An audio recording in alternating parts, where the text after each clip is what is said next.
Dear friends, I'm back with another machine on the TryHackMe, which is a library. I've already spawned the machine earlier, and this is the IP address of the machine. Yeah, I'd like to use the Kali Linux, which is running inside the VMware to do this preparation. Before we start today's journey, if you don't mind, please subscribe to my channel and leave a like below. You are greatly appreciated. So without further ado, let's just get started. Yeah, I've already made a copy of this address and noted down onto my notebook. And then, as you can see, I've already done the Nmap scanning with the option like SceneScan, the version scan, the default script scan, and use the option of ON to output the result into this file. Of course, the IP address would be different from the first time when I did the machine earlier. From the Nmap scanning, we can know that the target has two open ports. The first one is 22, which is running SSH service, and also the actual version information. As we know, this version doesn't have any vulnerability. Of course, you also can use the search sprite utility to make some more research. And the second one is 18, which is running HTTP service and also the actual version information. Which is Apache 2. And also, the script scan tells us the target has robots file. Later we can check it manually. So what we are going to do next? We need to do the enumeration for the web application, which is running on the port number, which is 80.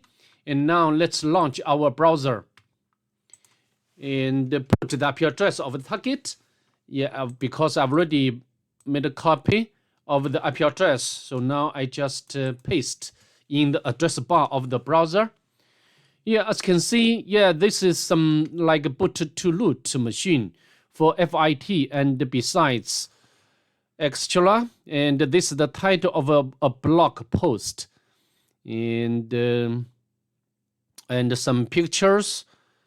I think the language is not in English.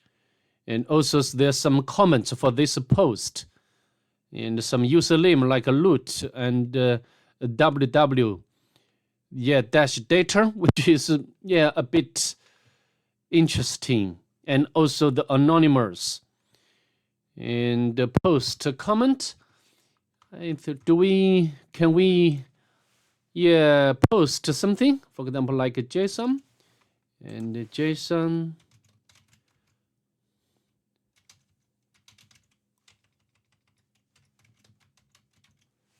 website,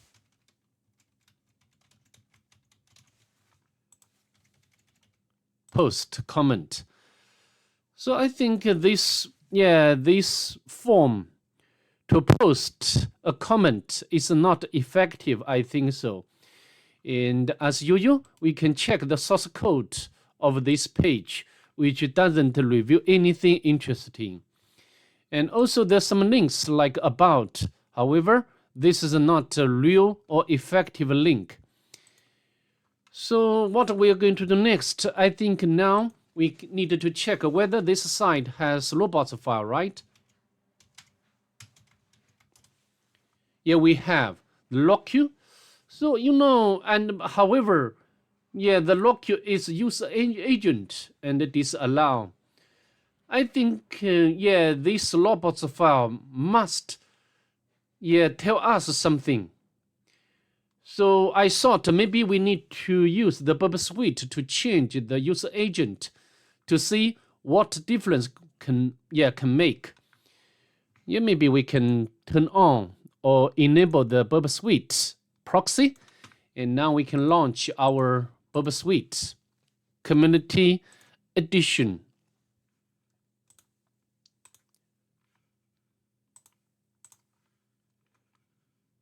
I don't want to update at this moment.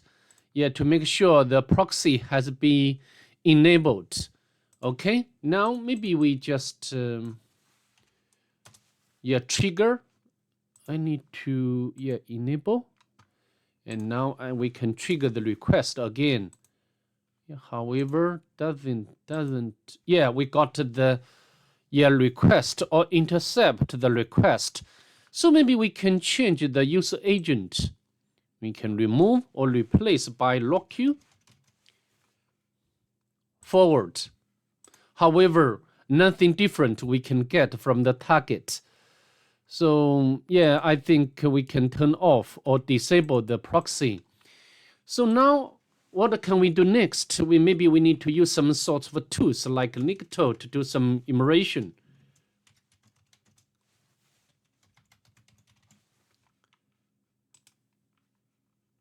Yeah, I need to copy the IP address again. You know, Nikto can reveal some information about the web application, like version information. Of course, Nmap has already told us this information, and also the header information. Some allowed HTTP methods or other some like common files or directories. And also even sometimes can give us the vulnerability of the web application. However, this case we cannot get anything like that. To save time, I'd like to quit from the Nikto. Next, we can use the GoBuster to do the directory immersion.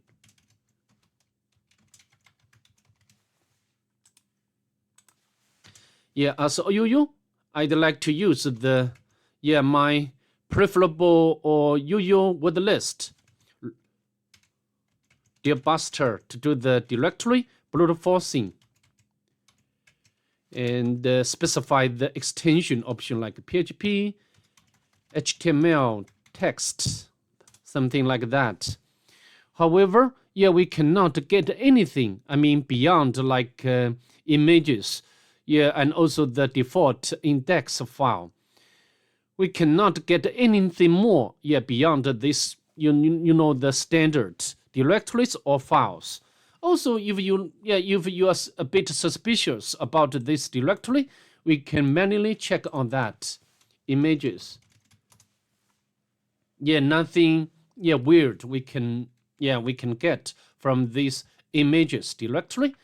So what can we do next? We have already done almost everything about the web application immersion. However, if we go back to the robots file,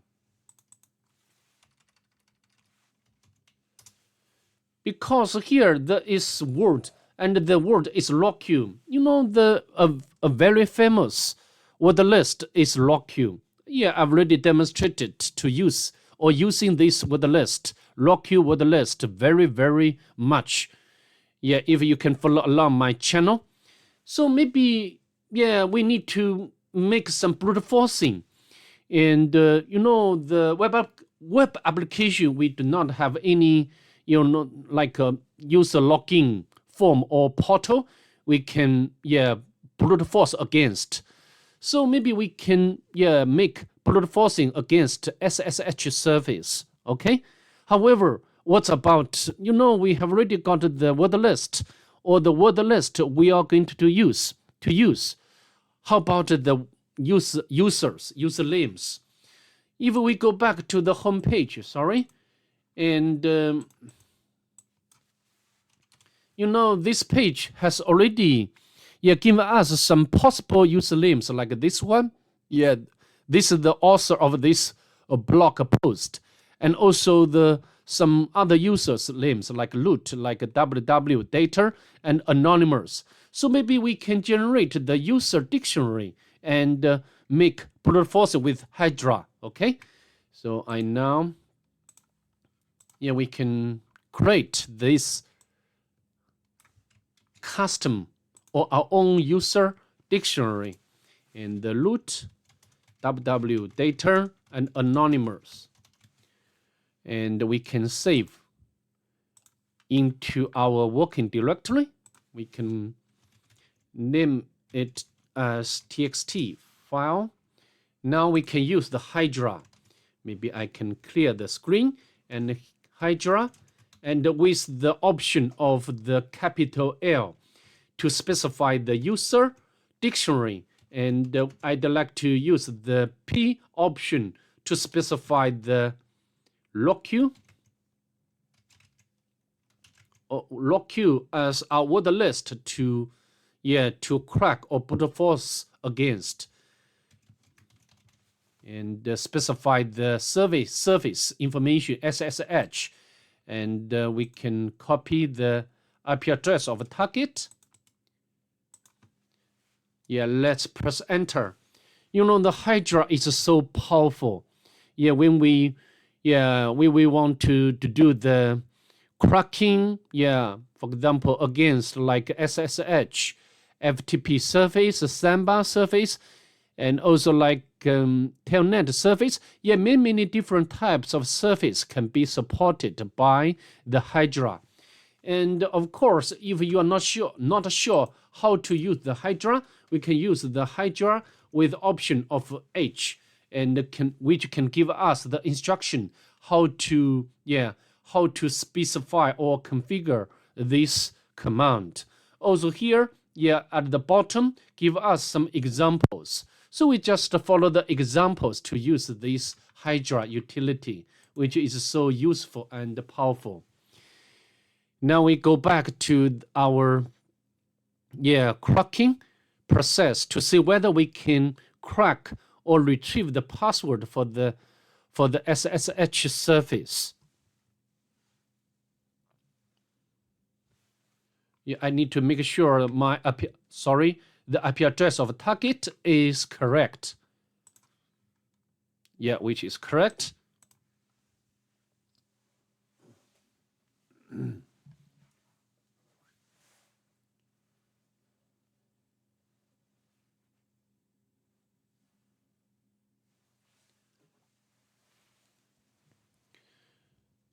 And we give the Hydra a bit more time to finish. As you can see, give us the status of this brute forcing. As you can see, after a short while, we successfully retrieved the combinations of username and the password. I think now we can quit from the brute forcing process. Now we can log in to the target. And we need to replace or change the IP address of a target.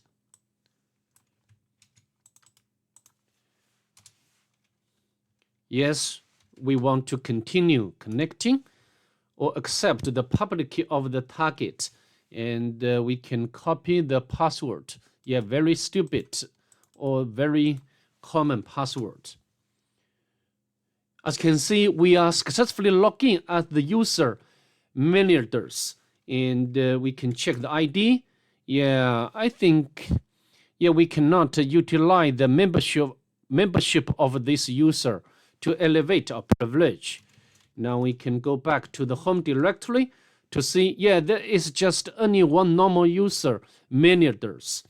So now we can go into this home directory again. And then we can retrieve the user flag without any problem. And then we can check whether, ultimately for us, we need to elevate our privilege to root user. And in order to do that, we need to make some enumeration or checks. For example, the first one I'd like to use for me is to check whether this current user manages to see whether this user can run sudo. So we can run the sudo with the L option. As you can see, we can run this Python, with this Python script, to elevate our privilege without supplying the password of a root user, which is so wonderful. So now, in the home directory of this user, we have already, noticed there is this back.py script. However, from the permission, we can know that the current user managers cannot modify this script. However, we can get out this script first to see what it's about. I think it's doing some import zip file module, and we'll get the the directory or files of this path, and the path should be, should be this one, should be the www HTML directory, and then we make a loop and write the file. We need to join the path, the root with the file. All right. So how to do? Although we do not have the permission to modify this script, however, this script is under our home directory, I mean the current users. So we can delete this file, right, without any problem, because currently we are inside the home directory of the managers, right? So of course, before we do that, before we delete that, I think it's good practice to make some backup. We can copy. So now we can remove this file, and then we can create the file with the same file name, and we can use the nano back. We must use the same file name, and we can, I think the different ways or modules we can use, like OS module. Also, similarly, we can use the PTY module, right? PTY and PTY spawn.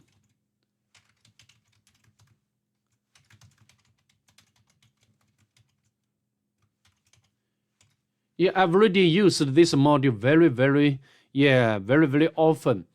Okay, so now we just save this file, and then we can exit. So now then we can sudo and Python. It doesn't matter we use the Python 2 or Python 3, because there is